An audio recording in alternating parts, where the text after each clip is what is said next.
নমস্কার বন্ধুরা, আমি Priyanka. Welcome back to my channel. বন্ধুরা, আজকে আমি বাড়িতে দেখাবো টেস্টি তেলাপিয়া মাছের ঝোল রেসিপি করে দেখাবো, বা ঝালও বলতে পারেন। তো এখানে কিন্তু আমি এটা বড় মাপের নিয়ে নিয়েছি। এটা কিন্তু প্রায় 1 কিলোর কাছাকাছি ওয়েট আছে তেলাপিয়া মাছটা। তো এখানে আমি এবারে তেলাপিয়া মাছটা কিন্তু আমি এবারে আঁশগুলো কিন্তু এবার আমি ছাড়িয়ে নেব। দেখুন মাছটা কতটা বড়, এই দেখুন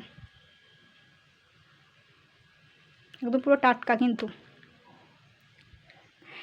এই মাছ চেনার উপায় হচ্ছে মাছের কানকো দেখবেন লাল কিনায় দেখবেন। দেখুন টাটকা কিন্তু। এটাও দেখাচ্ছি, দেখুন এই দেখুন। তো এবার আমি আস্তে আস্তে আঁশটা কিন্তু ছাড়িয়ে নেব। তো দেখুন আমি কিন্তু মেঝেতে নিয়ে নিয়েছি মাছটাকে, কারণ হচ্ছে টেবিলে কাটা যাবে না। তো সবার প্রথমে কিন্তু আমি আঁশটা ছাড়িয়ে নেবো। দেখুন কীভাবে তেলাপিয়া মাছের আঁশ ছাড়াতে হয়।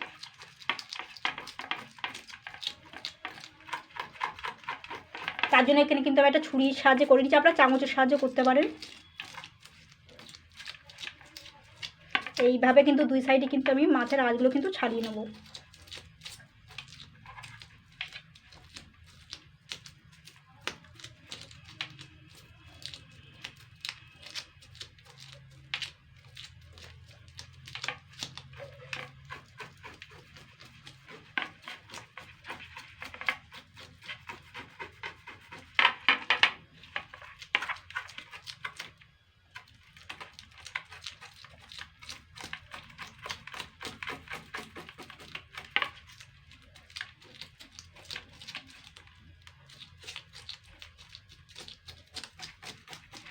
মাছের দুই সাইডে আঁশ ছাড়ানো হয়ে গেলে কিন্তু এই মাছের এই যে ডানাগুলো এগুলো কিন্তু কেটে বাদ দিতে হবে। এই পাখনাগুলো কিন্তু কেটে বাদ দিতে হবে। আস্তে আস্তে করতে হবে এগুলো কাজটা।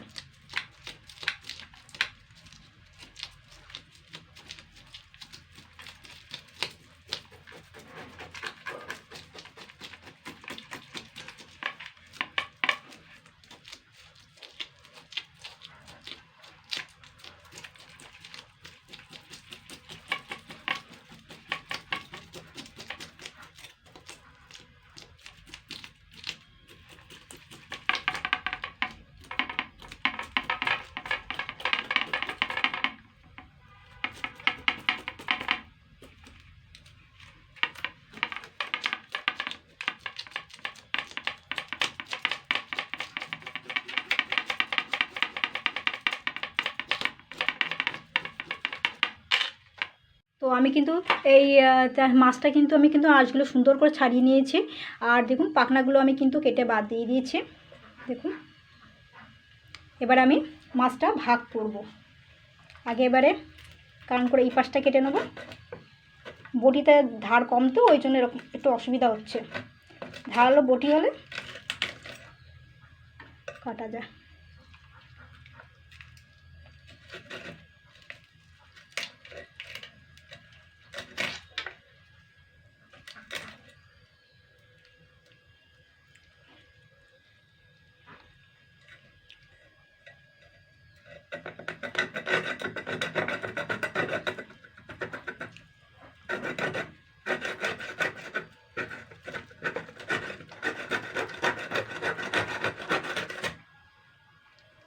দেখুন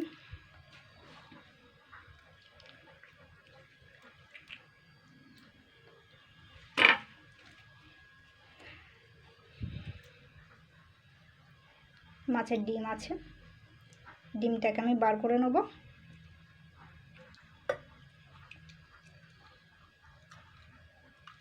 এখন দিয়ে বড়া করে খেতে হবে।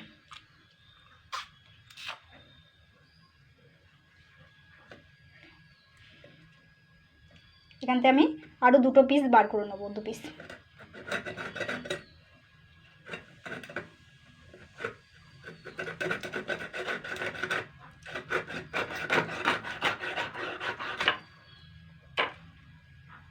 একটা বার করে নেবো।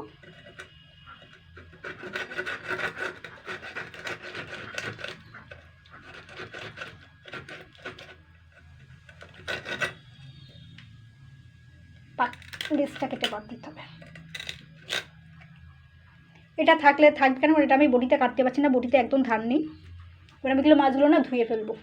আপনারা চাইলে মাথাটা কিন্তু বাঁধনা করতে পারেন, আমার বাদ দিলাম না, বাচ্চা হয়ে গেছে।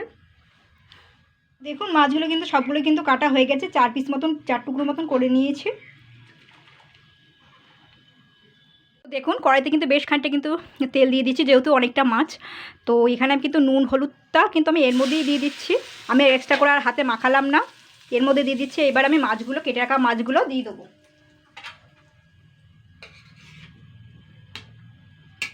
আস্তে আস্তে করে দিতে হবে, তেল যেন না ছিটকায়।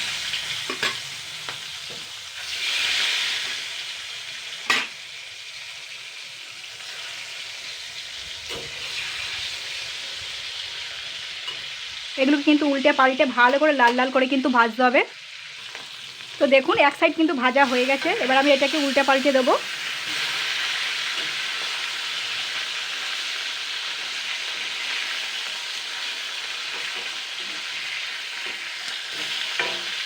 এরকম কিন্তু লাল লাল করে মাছগুলো আর কি ভেজে নিতে হবে। দেখুন এটা কিন্তু ভাজা হয়ে গেছে, এবার আমি মাছগুলো কিন্তু তুলে নেবো। আর মাছের ডিমটা কিন্তু আমি পরে দেবো, হট করে এখন দিতে যাব না, কারণ এই গরম তেলে কিন্তু মাছের, যে কোনো মাছের ডিম যদি দেন না গরম ফুটন্ত গরম তেলে, মাছের ডিম কিন্তু ছিটকাবে, গায়ে লাগবে, চোখে মুখে লাগবে। তো আমি এবারে যেটা এক্সট্রা যেটা আছে মাছের মাথা, সেটাও আমি এবারে দিয়ে দেবো আস্তে করে। এটা কিন্তু আস্তে করে দিতে হবে, তাহলে কিন্তু ছিটকাবে।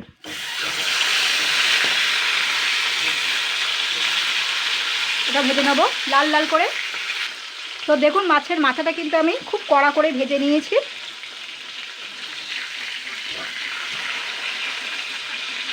এবার আমি এটা কিন্তু তুলে নেব, যেহেতু মাছের মাথাটা ভাজা হয়ে গেছে।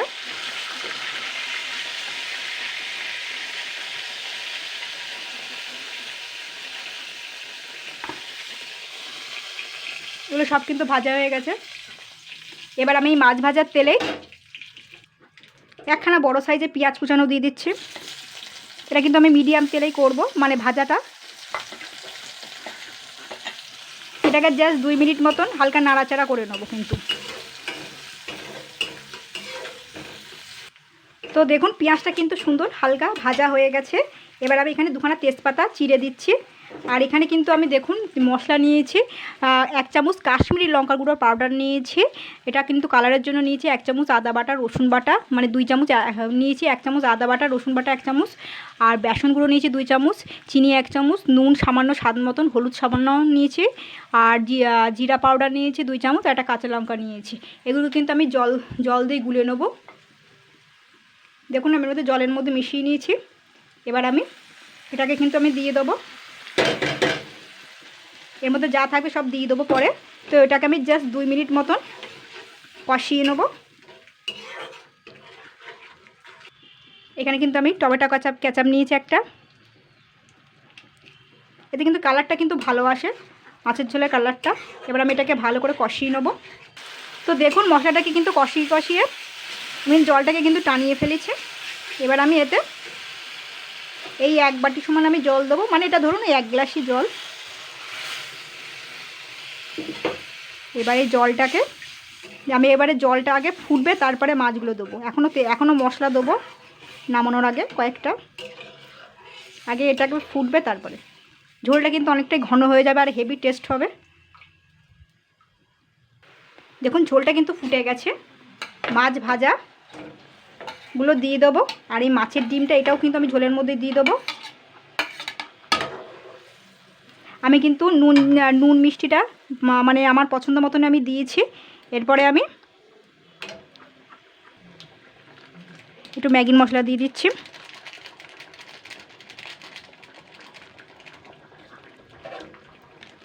আর সানরাইজ সাই গরম মশলা দিয়ে দিচ্ছি। জাস্ট আমি 2-3 মিনিট ফুটাবো, তারপর আমি কিন্তু নামিয়ে নেব। তো বন্ধুরা এইভাবে ট্রাই করবে, ঝোলটা কিন্তু হেভি সুন্দর হয়েছে।